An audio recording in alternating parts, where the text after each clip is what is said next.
দেখো কি লেখা আছে, শঙ্কর নরকায়েব কুলো ঘানাম কুলস্য পতন্তি পিতর হেসাম লুপ্তপিণ্ড দক্রিয়া। আসলে এটা সঠিক উচ্চারণ নয়, এখন আমরা সঠিক উচ্চারণ শিখবো। ঠিক আছে, সঠিক উচ্চারণ কি হবে? এখানে উচ্চারণ হবে সাংকারা। উচ্চারণ কি হবে? সাংকারা। নরকা এবো, নরকা এবো কুলোক নানাম। এখানে উচ্চারণ হবে কুলোক নানাম কুলস্য চ, কুলস্য চ। তারপরে এখানে হবে পতন্তি পিতর হে এসাম, উচ্চারণ হবে হে এসাম লুপ্ত পিণ্ড, উচ্চারণ হবে লুপ্ত পিণ্ড উদক ক্রিয়া। তাহলে এখন কেন উচ্চারণ হবে এখন আমরা শিখবো। ঠিক আছে, তো প্রথমে আমরা শিখবো শঙ্কর। শঙ্কর কেন হবে আমরা জানি, যদি দন্তস্ব কত থেকে সংস্কৃত উচ্চারণ হবে স। ঠিক আছে, তাহলে আমরা দন্তস্বর জায়গায় কি লিখবো? স লিখলাম। তাহলে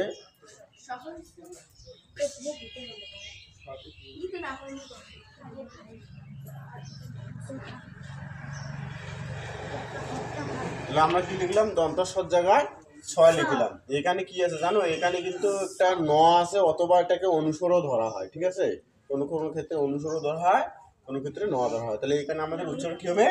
ন। ঠিক আছে, তাহলে সান, তাহলে কি হলো? সান। তারপর হচ্ছে ক র, এখানে রোকারটা বসবে না, রোকারটা এখানে বিসর্গ হিসেবে থাকি গেল। তাহলে এই উচ্চারণ কি হলো? সাংকারা। উচ্চারণ কি হলো? সাংকারা। তারপর এখানে নর পর্যন্ত ঠিক থাকলো, নরকা। হ্যাঁ, উচ্চারণ কি হলো? নরকা। এখানে আরেকটা কি আছে? অন্তস্তীয় আছে। ঠিক আছে, তাহলে নরকায়, নরকায়। এখানে যে একটা দেখো একার আছে, এইটা এখানে এসে এ হলো আর ব, তাহলে সংকারা নরকায় এব। তাহলে এখানে আমাদের কি হবে? এটা হচ্ছে অনুষ্ঠুপ ছন্দ, এখানে হবে আমাদের জ্যোতি চিহ্ন। ঠিক আছে, তাহলে দেখো 1 2 3 4, এখানে দেখো এক, এখানে দুই, এই দুইটা মিলে একটা ধরতে হবে, কারণ এখানে যুক্ত আছে। তাহলে 1 2 3 4 5 6। ঠিক আছে, 4 5 6, এটা হয় 7। এই যে এটা ধরবো না, কেন? এটা কিন্তু এই যে এটা পঞ্চস্তির সাথে আছে, তাহলে বড় ধরবো। 8টা হইলো কি? তাহলে 4 8 32। তাহলে সাংকারা নরকায় এব, শঙ্কর নরকায় এব। এবার হবে এখানে কুলক, কুলক। তারপর কি আছে? ন একটা আছে, তাহলে না নাম, কুলক না নাম। এখানে ম কেন আমরা নিলাম? অনুস্বর সমান সমান ম, এই জন্য আমরা অনুস্বরের জায়গায় ম লিখলাম। ঠিক আছে, তাহলে উচ্চারণ কি হলো? পুলক নানাম, পুলক নানাম।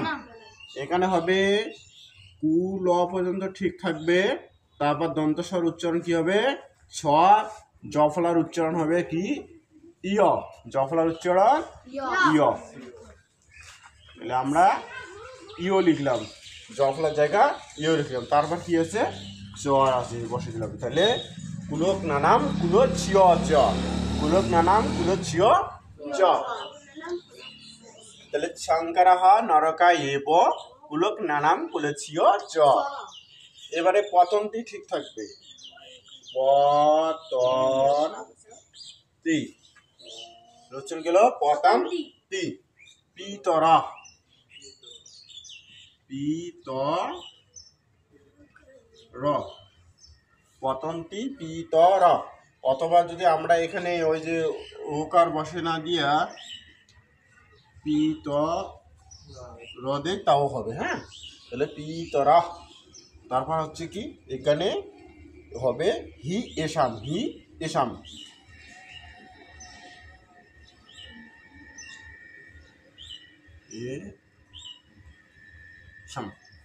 ঠিক আছে, এখানে হি কেন হইলো দেখো, পরে লিখো। এই যে হওয়ার সাথে একটা একার আছে, একটা জফলা আছে। ঠিক আছে, তাহলে আমরা এই একারটা আমরা পরের বর্ণের সাথে উচ্চারণ করব। ঠিক আছে, একারটা পরের বর্ণের সাথে উচ্চারণ করব। আর হওয়ার সাথে কি আছে? জফলা আছে। জফলার উচ্চারণ কি হয়? জফলার উচ্চারণ কি হয়? ইও হয়। তাহলে আমরা এখানে কি ইওটা নিলাম, ইওটা নিলাম, অর্থাৎ রস্বইতে রস্বই থাকেছে না, রস্বইতে ঋষিকার, এই জন্য হওয়ার সাথে আমরা ঋষিকার বসে দিলাম। তাহলে হি। তারপর দেখো একারটা এখানে বসলো এ, তারপর একার ম, তাহলে এসাম, তাহলে হি এসাম, এখানে হবে কি কমা, জ্যোতিচিহ্ন। ঠিক আছে, এবারে এখানে দেখো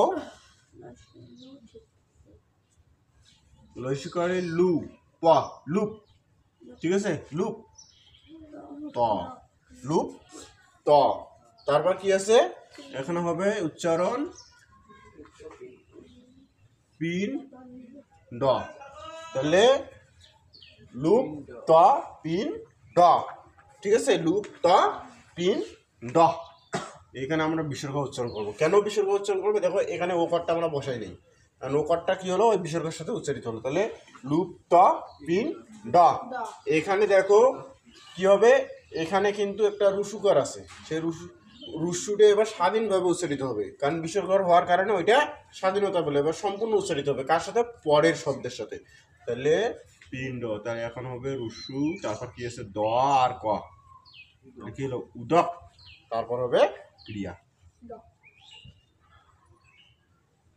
ক্রিয়া উচ্চারণ কি আছিল? সানকরা নরকা এব কুলক ঘানাম কুলক নানাম কুলছিয় চ পতন্তি পিতরহি এসাম লুপ্ত পিণ্ড উদক ক্রিয়া। ঠিক আছে, তাড়াতাড়ি লিখে নাও, তাড়াতাড়ি। নরকা এব কুলক নানাম কুলছিয় চ পতন্তি পিতরহি এসাম লুপ্ত পিণ্ড উদক ক্রিয়া। ঠিক আছে, উচ্চারণ হচ্ছে এটাই। এখন আমরা আমার সঙ্গে সঙ্গে তোমরাও বলো, হ্যাঁ।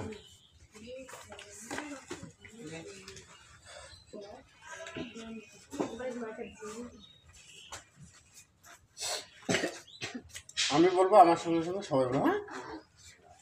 শ্রীমদ্ ভগবদ গীতা অথ গীতা প্রথম অধ্যায় প্রথম অধ্যায় অথ গীতা প্রথম অধ্যায়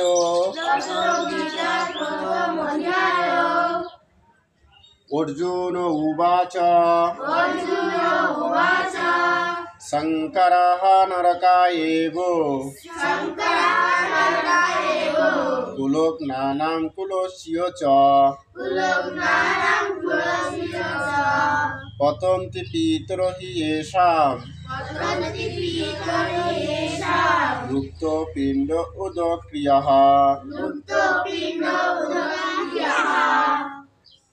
অর্জুন উবাচ শঙ্করঃ নরকায়েব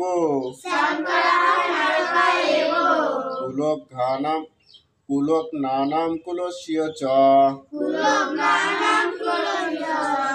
পতন্তি পিতরহি এষাম লুপ্ত পিণ্ড উদক ক্রিয়াঃ। একটু জোরে বলি, হ্যাঁ, একটু জোরে শান্ত হবে, আমার সঙ্গে সুর মেলার চেষ্টা করো। ওই যে ও মনে হয় ওই দিন বুঝছিল আমার সুরটা, এই জন্য কিন্তু অলরেডি হয়ে গেছে। অর্জুন উবাচ শঙ্করঃ নরকায়েব কুলক নানাম কুলস্য চ পতন্তি পিতরহি এষাম লুপ্ত পিণ্ড উদক ক্রিয়াঃ। শঙ্করঃ নরকায়েব কুলক নানাম কুলস্য চ পতন্তি পিতরহি এষাম লুপ্ত পিণ্ড উদক ক্রিয়াঃ। এখানে দেখো, এখানে বলছে শঙ্কর, শঙ্কর শব্দের অর্থ হচ্ছে মিশ্রণ, অর্থাৎ বিভিন্ন একসঙ্গে মিশানো, বিভিন্ন বস্তু একসঙ্গে মেশানো, অর্থাৎ শঙ্কর শব্দের অর্থ মিশ্রণ। তারপর হচ্ছে নরকায়, অর্থাৎ নরক প্রাপ্তি হওয়া, নরকায় অর্থ হচ্ছে নরক প্রাপ্তি হওয়া। এব শব্দের অর্থ হচ্ছে কারণ বা হয়, এব শব্দের অর্থ হচ্ছে হয়। তারপর কুলক নানাম শব্দের অর্থ হচ্ছে কুল নাশ, অর্থাৎ কুল নাশক গণের, অর্থাৎ কুল নাশা গণের, কুলস্য হচ্ছে অর্থাৎ কুলের, তারপর কি হচ্ছে চ শব্দের অর্থ হচ্ছে এবং, পতন্তি অর্থাৎ পতিত হওয়া, ঠিক আছে। পিতর অর্থাৎ পিতৃপুরুষেরা, পিতর শব্দের অর্থ হচ্ছে কি পিতৃপুরুষেরা, যারা আমাদের পূর্ববর্তী। তারপর কি হি অর্থাৎ অবশ্যই, ঈশাম অর্থাৎ তাদের, লুপ্ত শব্দের অর্থ হচ্ছে কি কমে যাওয়া বা লোপ পাওয়া বা হারিয়ে যাওয়া। পিণ্ড শব্দের অর্থ হচ্ছে অর্থাৎ আমরা যা ওই মৃত ব্যক্তিদের উদ্দেশ্যে দিই তাই পিণ্ড। আমরা মৃত ব্যক্তিদের উদ্দেশ্যে শ্রদ্ধার সহিত যা অর্পণ করি সেটাই হচ্ছে কি পিণ্ড। তারপর কি হচ্ছে উদক্রিয়া অর্থাৎ জল তর্পণ আদি ক্রিয়া, অর্থাৎ আমরা যেমন এই যে কিছুদিন আগে বারুণী স্নান হলো, কিন্তু তবে ওই দিন কিন্তু জল পিতৃপুরুষদেরকে জল তর্পণ অর্থাৎ জল দান করার বিধান শাস্ত্রে আছে। অর্থাৎ সকালবেলা স্নান করে শুদ্ধ বস্ত্র পরিধান করে স্নান করে ওই যে জায়গায় স্নান করবে সেই জায়গার জলটা কি করে পিতৃপুরুষের উদ্দেশ্যে এবং দেবতাদের উদ্দেশ্যে মন্ত্র বলে এই জলটাকে অর্পণ করতে হয়, ওইটাকে বলা হয় তর্পণ। অর্পণ মানে যাওয়া, হ্যাঁ ঠিক আছে। তাহলে এখন বাংলা অর্থ দাঁড়ালো কি, কুলের সংকর হলে কুল ঘাতকগণের নরক হয় এবং এদের পিতৃপুরুষগণ পিণ্ড দানাদি শ্রাদ্ধ তর্পণ কর্ম লুপ্ত হওয়ায় নরকে পতিত হয়। ঠিক আছে, তাহলে বাংলা অর্থ সহকারে সুন্দর করে পড়ে গেল। হ্যাঁ আমার দিকে দেখাও। তাহলে আমি এবার তোমাদের বলার দরকার নাই, আমি দুইবার সুন্দর করে বলতেছি, তোমরা শুধু আমাকে খেয়াল রাখবে বা ফলো করবে। হ্যাঁ আমি কিভাবে বলতেছি। অর্জুন উবাচ, তোমরা অর্জুন উবাচ শঙ্করঃ নরকায়েব কুলোকনানাং কুলস্য চ পতন্তি পিতরহি येषां লুপ্তপিণ্ড উদক্রিয়ঃ। অর্জুন উবাচ শঙ্করঃ নরকায়েব কুলোকনানাং কুলস্য চ পতন্তি পিতরহি येषां লুপ্তপিণ্ড উদক্রিয়ঃ। অর্থাৎ অর্জুন বলিলেন, কুলের সংকর হলে কুলঘাতকগণের নরক হয় এবং এদের পিতৃপুরুষগণ পিণ্ড দানাদি শ্রাদ্ধ তর্পণ কর্ম লুপ্ত হওয়ায় নরকে পতিত হয়। ঠিক আছে, তাহলে সুন্দর করে তোমরা এদিন ওই বাকি তিনটা শ্লোক সহকারে বাংলা অর্থ সহকারে সুন্দর করে পড়ে। হ্যাঁ আজকে এতটুকুই।